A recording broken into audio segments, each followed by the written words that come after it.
astaamaha lagu qiimeeyo qaran iyo bulsho muddo dheer ku soo noolaa nidaam cadaaladeed oo dabacsan waa marka uu jiro khilaaf iyo isku dhacyo joogto ah oo sabab u tahay gubihii lagu kala bixi lahaa oo awoodoodu kooban tahay balse marka uu jiro haykal cadaaladeed oo awood leh waxa dhisma oo bilaabma kala dambeyn iyo nidaam garsoor oo ka fog eex iyo musuq halkaana waxaa ka hana qaada dowladnimo daacada iyo bulsho u hoggaansan sharciga waxaynu filimkan kooban ku eegi doonaa waayaha cadaaladda iyo garsoorka jamhuuriyadda Somaliland oo soo maray marxalado kala duwan waxaynu ku iftiimin doonaa isbeddelkii lagu sameeyay cadaaladda iyo dardargelinta howlaha shaqo ee ka socda dhammaanba maxkamadaha dalka 2011 ayuu madaxweyne Axmed Maxamed Maxamuud Silaayo uu isbeddel ballaaran uu ku sameeyay nidaamka cadaaladda iyo garsoorka dalka isagoo tiigsanaya awoodda u leeyahay inuu wax ka qabto isla markaana uu dib u habeyn uu ku sameyn karo garsoorka dalka marka ay timaado cabasho la xiriidha hanaanka cadaalad falista oo muhiimad weyn u leh bulshada iyo nabadgelyada caqabado badan oo waqtiga ka jiray garsoorka dalka ayaan wax badan ka hirgelin sidii loo fulin lahaa isbeddelka uu madaxweynuhu sameeyay balse isbeddelkii ugu weynaa wuxuu hana qaaday markii uu madaxweynuhu u magacaabay gareeqaan aadan xaaji cali gudoomiyaha maxkamadda sare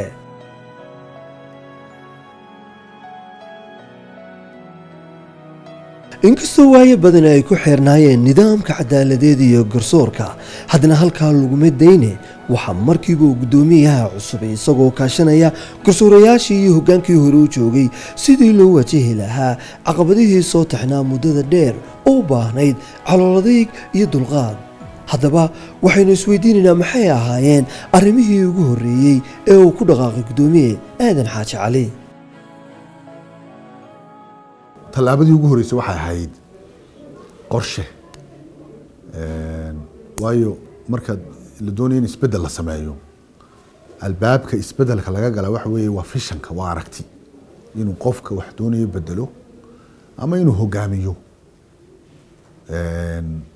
ama shaqo loo qabtayba loo dirba inuu qabto waa inuu aragti la yimaado waxa la yiraahdaa fishanka aragti oo ah halkuu taagan yahay meeshan uu doonayo inuu hogaamiyo halkay taagantay maanta halkee la doonayo in la geeyo maxaa la doonayo in la qabto duruufta kugu hareeraysan dadkaad la shaqaynayso marka fishankaasaa dabeedna wuxuu ku siinaya inaad qorshe maalmeed ka dhaliso qorshe maalmeedoo ku haga marka anigu maalintii dee aan meesha la wareegayay in maalintii la magacaabay kadibba waxaan aragti fiican baan ka haystay fishan baan ka haystay xaaladda garsoorka iyo waxyaalaha laga bedeli karo si wada jira marka tiimkiisa ku hoos jiro dhan la eego iyo halka la geyn karo dardargelinta howlaha shaqo ee maxkamadaha waxa ka horeeyay oo wax badan laga qabtay tayeynta shaqaalaha iyo garsoorayaasha ka howlgala maxkamadaha dalka iyadoo hore u jiri jirtay in cabashooyin badan laga keeni jiray dhinaca garsoorka sidaa darteed waxaa isbeddel lagu sameeyay garsoorayaasha ka howlgala maxkamadaha iyo shaqaalaha kale si loo xalliyo cabashooyinkii bulshada ee dhinaca garsoorka iyo socodsiinta dacwadaha waxaanu haddana qaadnay tallaabo kale oo ah inaanu eegno qof walba halkuu ku habboon yahay dadkii aan shaqaynayn markii la baadhay shuruudii la raacay procedure-kii la raacay tallaabooyin laga qaaday in meeshii ama la joojiyo waxa kamid ah kii ku habboonaa in la dalacsiiyo waxa kamid ah kii aan shaqaynayn ku habboonayn in la daadajiyo dib loo celiyo demotion lagu sameeyo waxa kamid ah in la soo bedelo transfer waxa la yiraahdo magaalooyinka yarar aan dadka keeno caasimadaha keeno qaar aan caasimadaha ka shaqayn karin dib looga transfer gareeyo isku beddelka noocaas iyo tallaabooyinkaasina waa lagama maarmaan maamulka waayo wuxuu dardargeliyaa shaqada refreshment buu siiyaa oo wuxuu ka dhigaa refresh waxyaalahaasoo dhan waxay base u ahaayeen in human resource-ka ama dadka ka shaqeeya garsoorku ay noqdaan dad u diyaarsan inay adeegay dadka u hayaan bixin karaan qof aan adeegaa diyaar u hayna dee lagama filayo inuu bixiyo markaad dhex socoto maxkamadaha waxaad arkaysaa sawir ka duwan kii hore ee ahaa maxkamaduhu inay yihiin meel aan lagu kala bixin oo dacwadda gasha ay qaadanayso sannado badan balse maanta fikirkaasi ma jiro waxaad arkaysaa garsoorayaal mashquul ku ah socodsiinta kiisaska iyo dacwadaha ay gacanta ku hayaan iyo shaqaale hufan oy korkoodu ka muuqato haybaddii dowladnimo. waxyaalaha aadka u muhiimka ah ee aan ka qabtay waxaa ka mid ah inaan isku xidhay maamulkii maxkamadda rafcaanka maxkamadii hoos imanayay maamul ahaan gudoomiyayaashii wada shaqayntu naga dhaxaysay inaanu wada shaqayn joogta oo wanaagsan oo hufan aan wada yeelanay oo aanu ka wada shaqaynaa adeega sharci sida caqabadaha hor taagan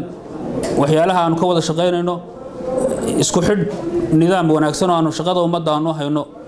aanu ka wada tashanayno ayaanu sameynaa waxyaalaha kale qabsoomay waxa ka mid ah saddexda galabnimo ayay saddexda gudoomiye ka rawaxaan xafiisyadooda may dhici jirin oo hore may dhici jirin saddexda galab salaada casar baan looga eedaaba toddobadana waanu soo galnaa waxaan ka joojiyay maxkamadaha faragelin kama jirto wax faragelin la yiraahdaa ma jirto oo nidaamka shaqo marka aan wax saxayana waxaan u maraa nidaamka sharci ee xeerku iyo ogol yahay. waxaa ka mid ahaa howlihii ugu weynaa u qabsoomay guddiga cadaaladda iyo maxkamadda sare iyo dhammaan bahda garsoorka safar dheer oo ay ku mareen gobolada Somaliland oo lagu indheyndeynayay xafiisyada maxkamadaha iyo jeelasha iyadoo ujeedada safarkaasi oo ahaa in la ogaado baahida ka jirta gobolada iyo degmooyinka dalka ee loo qabo garsoorka iyo cadaaladda iyo caqabadaha jira. waxaad la socotaan oo markhaati ka tihiin TV-yada iyo barnaamijyadaba in markii ugu horeysay aanay hore ligadu dhicin Somaliland inay gudoomiye maxkamadda sare xiraalintii guud janankii qaabilsanaa ciidamada asluubta iyo wasiirkii aanu anagu hageynaa dhammaantayo aanu safar xog urursi ah oo u korgelayno bal bahdan cadaaladda guud ahaan sida wada shaqeeyaan carqaladaha hor taagan oo yaala dhibaatooyinka jira waxyaabaha wax laga qaban karo si markaad xog hesho ayuunbaa tala loo samayn karaa. waxay noo suurta gashay inaanu dhammaan gobolada reer Somaliland dhammaantayo ma aha oo kaliya jeelasha gobol walba markaan tagno waxaan la kulmay madaxda gobolka dowladii hoose police stationski oo meeshii dadka inagu hayay ah garsoorkii oo wasaaradii guud ahaan xeer ilaalintii maxkamadii kala duwanaa gurbadoodii ilaa aanu tagno jeelashii dadka lagu hayay waxaan runtii odhan karaa wuxuu ahaa kormeer qiimihiisa leh soo tirikoobaya dhammaan baahiyaha iyo carqaladaha hortaagan qaranka Jamhuuriyadda Somaliland marka laga hadlayo cadaaladda ah. si cadaaladda iyo garsoorka loo sugo waxa wax laga qabtay qodobo muhiim ah sida dardargelinta dacwadaha oo waqti doora qaadan jiray waxa kaloo lala dagaalamay musuqmaasuq iyo isdabamarintii meelaha qaar ka jiray sidoo kale waxa la hirgeliyay nidaam ah in cid walba heli karto adeeg cadaaladeed oo cid walba u siman markay ka timaado xagga adeega waxyaalaha ku guuleysan waxa kamid ah degdegii speed trial-ka waxaan loo yaqaano in dacwaduhu dhaqso u socdaan oo dacwadihii isdul saarnaa ee muddada dheer maxkamadda yaalay maxkamadda sare gaar ahaan aad bay imika u kala socdeen oo waxaad arkaysaaba dee maalin walba dacwadahay gelayaan waxay sameynayaan move bay sameynayaan watan gaadiid iyo wax walba dee imika way haystaan in lala dagaalamo dhammaan waxa loo yaqaano shaqo xumada habsanka eexda qabyaaladda musuqmaasuqa dagaal xoogan la galo waanu iclaaminay waanu wadaynaa waxa kaloo kamid ah in waxa la yiraahdo access to justice for all inay dadku cadaaladda fursad wada helaan in la xoojiyo mid miskiina mid faqiira mid kasta qof walba inuu si fudud adeeg u helo inaanay dadkii sida u kala xoog badan yihiin sida loo kala yaqaano sida u kala caansan yihiin sida u kala in ma socoto inuu qof walba access u helo taasina waa mid aanu iyadana eegnay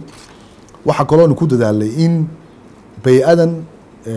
garsoorku ay noqoto meel xuquuqal insaanka laga difaaco oo aanay noqon meel laga cabsado ballaarinta iyo gaarsiinta adeega sharci meelaha fogfog sida tulooyinka iyo daabiyadaha waxay ahayd tallaabooyinkii la hirgeliyey ee lagu guulaystay maxkamadaha gurguura waa adeeg sharci oo qofkii aan awood u lahayn inuu soo gaadho magaalooyinka waaweyn loogu tegayo halka uu degan yahay isla markaana loogu qabanayo wixii baahiya ah ee uu qabo ee dhinaca garsoorka ah waxyaalaha aanu sameynay waxa kamid ah waxaan ugu tagnaa oo joogtayna dadka inaan ugu baxno goobahooda Mandheera waan ku soo dhageysanaa Gabile waan ku soo dhageysanaa Balugubadlana waan ku soo dhageysanaa dadka goobahooda ayaan ugu tagnaa dacwada ku soo qaadnaa oo waan dardar gelinay taana in la ballaariyo adeega cadaaladda oo taa mobile court-ka ahoo dee adeega cadaaladdu inuu caasimadaha meereysta maaha waanu ku guuleysanay intaasoo degmo oon garsoorka horu gaadhin 8 degmo oo cusub baanu sanadkaa gaarsiinay cadaaladda dhowr intaasoo degmaa imika ku xigoo sharaxan sanadada dambe in laga fuur yeelo mobile courtkan maxkamadan gurguura in la gaarsiiyo meelo shishe marka waa adeegii cadaaladda oo lagu faafinayo remote and uncovered area meelaha fogfog iyo meelaha aan cadaaladdu horu gaari jirin waxaa sidoo kale dadaalo iyo dib u habeyn loogu jira ilaalinta sharciga iyo hanaan socodka dacwadaha oo ay gacanta ku hayaan guddiga kormeerka iyo dabagalka oo hoos yimaada guddiga cadaaladda waxay kormeeraan maxkamadaha waxay dhageystaan cabashooyinka bulshada guddidani waxay ka mid tahay guddiyada ugu shaqada badan ee ku ilaaliya garsoorayaasha sidii ay u bixin lahaayeen adeeg garsoor oo cadaalada oo sinaani ka muuqato waxay ku shaqeeyaan guddigani xeer nidaamyaha anshax iyo anshax marinta garsoorayaasha iyo ku-xigeenada xeeraalayaasha jamhuuriyadda Somaliland xeerkan ayay ku shaqeeyaan waajibaadka ugu muhiimsan ee guddigan loo igmaday waxay tahay kow inay kormeer ku sameeyaan dhammaan maxkamadaha dalka ka jira iyo xafiisyada ku-xigeenada xeeraalayaasha guud ee qaranka ee dalka ka jira laba waxay baaritaano ku sameeyaan cabashooyinka ay bulshadu ka soo gudbiso garsoorayaasha ku-xigeenada xeeraalayaasha iyo howlwadeennada maxkamadaha ka shaqeeya cabashooyinkaas siyaabo kala duwan bay u soo gudbiyaan waxay u gudbin karaan garsooraha haddii laga cabanayo tusaalahaan haddii garsoore laga cabanayo maxkamadda degmada Hargeysa ka shaqeeya waxay cabashada loo gudbinayaa guddoomiyaha maxkamadda degmada ee garsoorahaasi ka shaqeeyo hadday maxkamad gobol uu ka cabanayo ama uu ka cabanayo xeeraaliye ka shaqeeya gobolka wuxuu u gudbinayaa mas'uulka shakhsigaas laga cabanayo uu hoos yimaado ee maamula madaxweynaha jamhuuriyadda Somaliland mudane Axmed Maxamed Maxamuud Silaayo ayaa sanadkii hore kormeer ku soo maray maxkamadaha iyo goobaha garsoorka isagoo hubinayay isbedelkii uu ku sameeyay cadaaladda iyo garsoorka waxa uu dhammaanba cagta ku soo maray maxkamadda sare xafiiska xeer ilaaliyaha guud iyo qaar ka mid ah maxkamadaha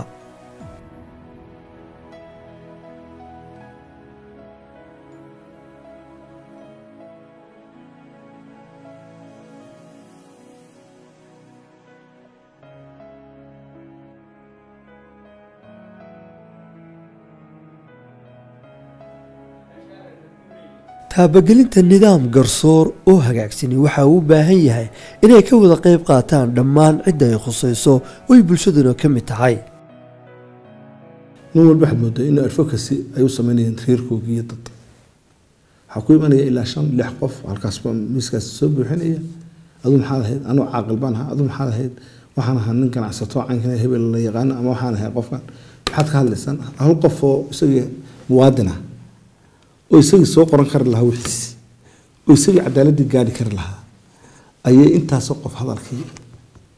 iskaga daba marayaan marka intaas qof marka dhageysatana ugu yaraan haddaad ugu yaraato nus saac dad kale way sugayaan dacwadii wax kasta iyo arrimo kasta ta kale kaaga daran waxa weeye mar walba arkayna madax meel ka sarreysa reer walba caaqil iyo suldaan iyo waxbu samaystay haddaan cuqaalkiisii saalida sudaankiisii la socon walaa wuxuu moodayeen dacwadiisa wax ka dhiman yihiin cidda loo sugayo inay dhinacoodana fahmaan qaybteebay ku leeyihiin waxaa laga sugaya in xukuumadda inay cadaaladdu sugto mise waxaa laga sugaya mujtamac cidii loo ka cadaalaya waxaad arkaysaa qofkii xaq leh oo gar leh inuu nolosha bixinayo isagii baa markaa ka horseeday inuu cadaaladdu dunto kii garta lahaa iyo kii garta lahaynba labadiiba lacag bay daba wadaan iyagay ka soo bilaabmaysaa cadaalad darradii oo markaa xaqii dambina aakhira ku gelaya qofkiina qof toosi lahaa oo qofkan xukuumadda shaqo siisay xaq wad muwaadin kugu leedahay inuu kuu shaqeeyo kuguma lahayn lacag iyo xaq weydiiyo haddii xagiisa ay ka timaado haddaan kuu sheegina oo baaqan aanu dirayna waa kaa xaq baad ugu leedahay qarankan inaad hesho cadaalad cadaaladda iyo garsoorka maanta jira waa mid u adeegaya bulshada oo ku dhisan sinaan bulshadana waxaa waajib ku ah inay kalsooni ku qabaan adeegga sharci iyo cadaaladeed ee loo qabanayo ogow muwaadin gari laba nin kama wada qosliso ummadii lagu diray doorkii wax qabadkii